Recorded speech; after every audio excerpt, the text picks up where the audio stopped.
गसाइगावनि खासियाबारियाव लामा जाब्रबथाय। लामा जाब्रबथायाव जखम गसाइगाव कलेजनि सानै फरायसा।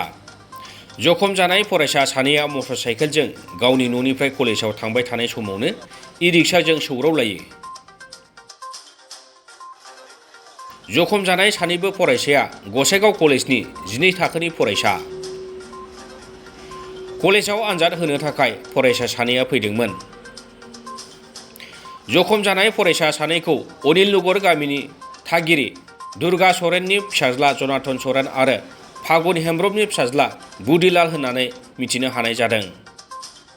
गामिनि सुबुङा खौरां मोननाय लोगो लोगोनो साबखाथा पुलिसनि मददआव गसाइगाव सिभिल फाहामसालियाव फाहामथायनि थाखाय थिसनो। गसाइगाव सिभिल फाहामसालियाव गुदि फाहामथायखौ होनायनि उनाव जौगा फाहामथायनि थाखाय क'क्राझाराव दैथायहरो।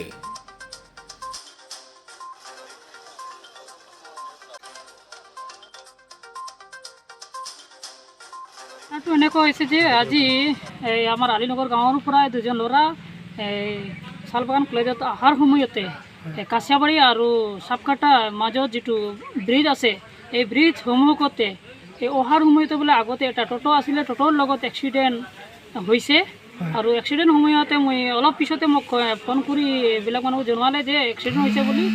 অতি সোনকালে আহি মই চালোঁ কি দুজনে বৰ আহত আছিল, দুজনৰ ঠেংটো মানে ভাঙাৰ নিচিনা হৈছে। তাৰ কাৰণে যে চিভিল হস্পিটেল গসাইগাঁৱত আনিছোঁ। আনাৰ পিছত ইয়াতে ডক্টৰটো অলপ চাই চিকিৎসা কৰিলে, ইয়াতে নহ'ব বুলি কৈছে। আকৌ ইয়াৰ পৰা এম্বুলেঞ্চ লৈ এতিয়া কোকৰাঝাৰত পঠাই দিয়া হৈছে। এই ল'ৰাজনৰ দুটা নাম হৈছে, এজনৰ নাম জনাথন সৰেন আৰু এজনৰ নাম হৈছে বুদিলাল হেম্ব্ৰম। তাৰ দেউতা জনাথনৰ দেউতাৰ নামটো দুৰ্গা সৰেন আৰু বুদিলালৰ দেউতাৰ নামটো হ'ল ফাগুন হেম্ব্ৰম। ঘটনাটো এই এনেকুৱাই হৈছে।